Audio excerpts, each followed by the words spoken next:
മഴ കനത്തതോടെ poverty centre വെള്ളത്തിൽ മുങ്ങിയതിൽ വ്യാപക പ്രതിഷേധം. നിരവധി വ്യാപാര സ്ഥാപനങ്ങളിലേക്ക് വെള്ളം ഇരച്ചു കയറി നാശനഷ്ടങ്ങൾ സംഭവിച്ചു.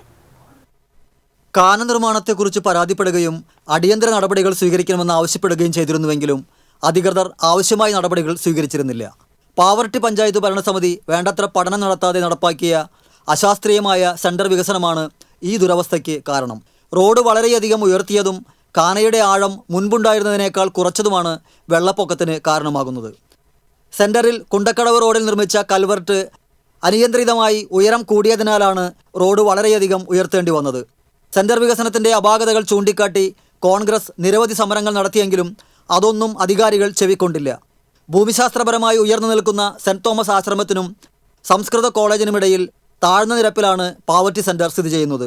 ഇവിടെ നിന്ന് വെള്ളം ഒഴുകിപ്പോകാൻ 2 മാർഗങ്ങളേ ഉള്ളൂ.